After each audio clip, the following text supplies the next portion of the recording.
Alors, salut, aujourd'hui c'est lundi, on se retrouve encore avec plein de joie et beaucoup de santé, je l'espère aussi pour vous. Alors, la semaine précédente, nous avons développé 5 stratégies du portefeuille modèle et prospère. Je crois que je vais récapituler rapidement et puis on ira à la suite.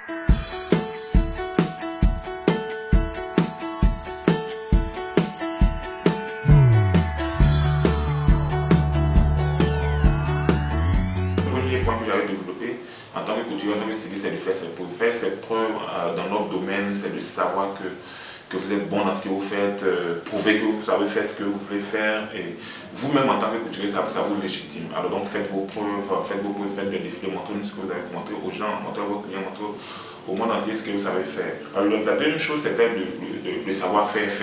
On sait que nous savons très bien que vous avez cette capacité, vous avez été formé pour ça. Et c'est vrai que nous, en tant que stylistes, chefs d'entreprise, nous sommes formés pour nos métiers différents, mais pas pour la gestion de nos entreprises. Alors d'où souvent le problème de pouvoir léguer, de pouvoir apprendre aux gens ce que nous savons faire. Alors donc, le conseil que nous donne, la stratégie que nous donne là, c'est de savoir faire, savoir transmettre ce que vous avez appris. Et savoir dénicher des cerveaux, parce qu'un chef d'entreprise ne sait pas dénicher des talents, n'est pas un vrai chef d'entreprise, parce que l'objectif du chef d'entreprise, c'est de faire croître son entreprise. On ne peut pas faire croître son entreprise tout seul. D'où l'idée de dénicher des talents, dénicher des cerveaux qui vont vous aider à tirer votre entreprise vers l'avant, qui vont vous aider à prospérer, qui vont vous aider à combler les lacunes que vous, en tant que chef d'entreprise, vous avez. C'est pour cela que vous devez savoir faire, vous devez montrer aux gens ce que vous savez faire, vous devez pouvoir transmettre et communiquer votre vision à tout votre entourage. C'était les deux premiers points que nous avons développés. Alors aujourd'hui, le troisième point, c'est le système. Quand vous êtes un chef d'entreprise, peu importe le domaine dans lequel vous êtes, c'est vrai que je nous parle de couture, mais vous devez créer un système. C'est un système, c'est quoi? C'est les règles du jeu, les règles de votre entreprise. Voyez-vous, une équipe sans règles n'est pas une équipe, c'est un groupe. Vous imaginez par exemple un terrain de football sur lequel il y a des joueurs et il n'y a pas de règles, où tout le monde veut marquer des buts, tout le monde veut être buteur, tout le monde veut être arbitre, on ne sait plus comment est-ce que ça se joue, comment est-ce qu'on doit jouer sur ces terrains-là. C'est un peu comme ça nos entreprises. Nous devons définir nos règles. Définir nos règles pour que tous ceux qui vont travailler avec nous sachent comment marcher, ce à quoi ils ont droit, ce qu'ils ont comme devoir, ce qu'ils ont comme droit.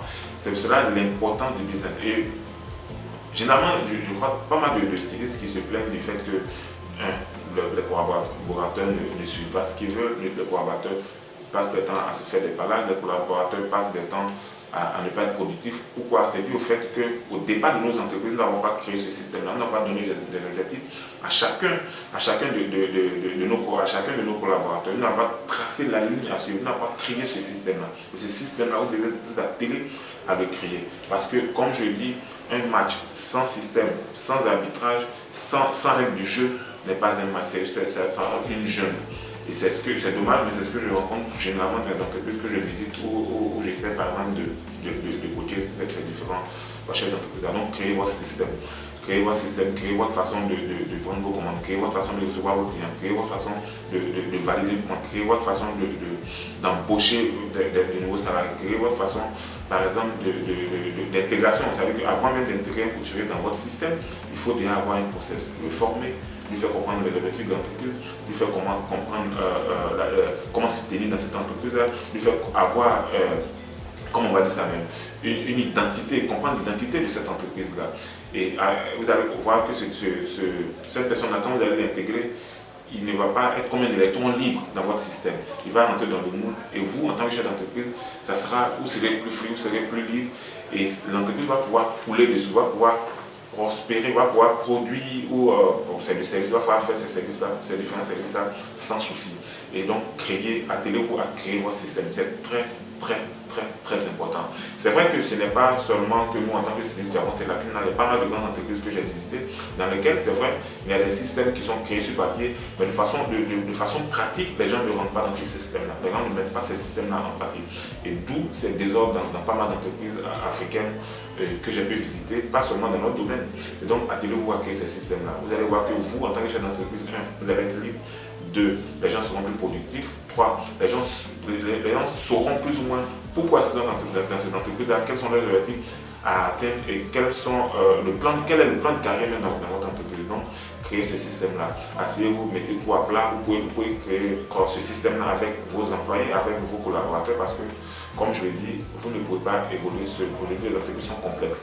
Votre seul cerveau ne peut pas créer, gérer une entreprise. Impliquez vos collaborateurs, impliquez-les, mettez tout à plat et avec eux, définissez les règles ensemble de cette entreprise-là. Et vous allez pouvoir les mettre en pratique. Ils vont pouvoir s'approprier ce système-là et les choses vont couler de source. Donc, le troisième point, créer votre système. Le quatrième point, pardon, c'est d'acquérir des actifs. Alors, vous savez que dans notre domaine, nous avons beaucoup de lacunes. Mais l'un des problèmes clés que nous avons, c'est que nous ne créons pas beaucoup d'actifs. Qu'est-ce que c'est que les actifs? Nous, dans notre domaine, les actifs, c'est tout ce qui est matériel de production. C'est ce qui peut vous aider à produire 1. Rapide, 2. Facile, 3. En quantité. Parce que tant que vous ne produisez pas en quantité, vous ne pouvez pas faire de chiffres. Tant que vous ne produisez pas en qualité, vous ne pouvez pas faire de chiffres. Tant que vous ne produisez pas vite, vous ne pouvez pas faire de chiffres. Alors, voyez-vous, aujourd'hui, quand nous faisons nos statistiques et autres, j'entends les couturiers dire que leurs concurrents sont par exemple un tel qui est à côté de lui, un tel qui est à Marco, ici à Trèges, ou de plateau, toujours des gens qui sont autour de nous. Alors voyez-vous, aujourd'hui le monde est un village planétaire. Alors ne pensez pas qu'on va vous comparer à Cédou, à Ivan ou je sais pas moi, à quelqu'un autour de vous ici. Non, on vous compare toujours aux plus grandes marques. On vous compare toujours aux marques qui ont 50, 100 ans même d'existence. On vous compare aux marques qui ont ce savoir-faire là. Donc ne vous limitez pas à vos anciennes machines. Ne vous limitez pas à vos machines archaïques. Investissez toujours votre argent dans votre matériel de production. Investissez toujours votre argent dans le matériel de production qui va vous faire croître, qui va augmenter la qualité de vos produits, qui va augmenter la rapidité même de votre production. Aujourd'hui, en Chine, par exemple, une chemise se fait en 5 minutes. Nous, dans nos entreprises ici à Goa, par exemple, nous faisons par exemple une chemise en 15-20 minutes. Alors, nous pensons par exemple que nous, c'est un espace, mais non. Non, on peut faire beaucoup plus. Aujourd'hui, les gens vont jusqu'à 5, voire 2-3 minutes à monter une chemise. Imaginez quelqu'un qui monte une chemise dans 2 minutes. Vous avez 8 heures de la journée, vous voyez le chiffre que vous pouvez vous faire. Vous voyez déjà le tarif même que vous pouvez faire. C'est-à-dire que même si vous avez 500 francs, 1000 francs comme bénéfice une chemise, vous rentabilisez déjà. Donc, n'économisez pas votre argent ou ne mettez pas votre argent dans de grosses voitures, dans des voyages, dans des choses qui ne vont pas faire croître votre productivité. Investissez dans les actifs. Achetez le matériel qui va vous faire grandir, qui va faire grandir votre activité, qui va vous aider à produire mieux, qui va vous aider à mieux produire. Aujourd'hui, nous avons pas mal de machines, des automates. Et ces automates, c'est vrai, je suis d'accord avec vous que ça coûte cher, ce n'est pas à porter les mains, mais avec un peu de sérieux, un peu d'organisation et une nouvelle façon de gérer les choses, vous allez pouvoir acquérir ces machines-là et pouvoir être au niveau des couturiers de l'extérieur, des couturiers des grandes marques, des grandes enseignes qui sont à l'extérieur. Vous voyez très bien qu'aujourd'hui, en Côte d'Ivoire, sur notre terrain, toutes les marques viennent s'installer ici. Vous voyez, toutes les grandes marques viennent s'installer ici et qui font des prix même qui sont beaucoup moins chers que nous qui sommes sur le terrain ici. Comment vous pouvez vendre sur un terrain, par exemple, où il y a des chemises de 8 mm de très belles factures? Comment vous pouvez vendre?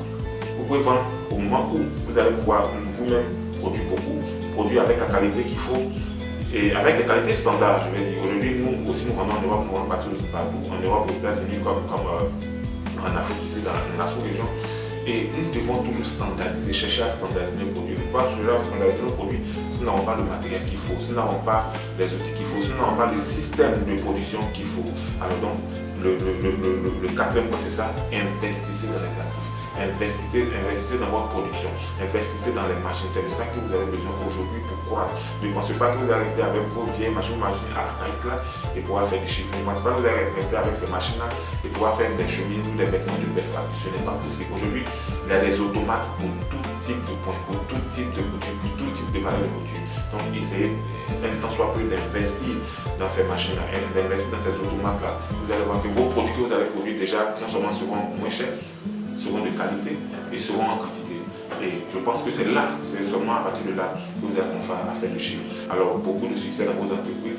je vous encourage à continuer parce que je sais que ce n'est pas facile. C'est vrai, nous avons des difficultés sur le terrain, nous avons des difficultés à avoir des fonds de développement, nous avons des difficultés de tous ordres.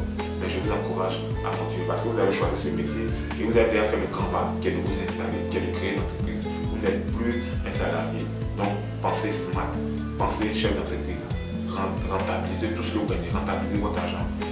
Tout ce que vous gagnez comme trésorerie n'est plus, ce n'est pas, vous ne devez pas vous déposséder de ce que vous avez facilement pour des produits de consommation. Non, l'heure est grave, l'heure n'est plus à la investissez dans les actifs. Alors chers amis, n'oubliez pas que toutes les personnes qui ont réussi dans ce domaine avaient un rêve. Ils se sont donné des moyens d'atteindre ce rêve-là. Donnez-vous les moyens d'atteindre vos rêves. Donnez-vous les moyens d'être un couturier prospère et modèle. Merci et à très bientôt.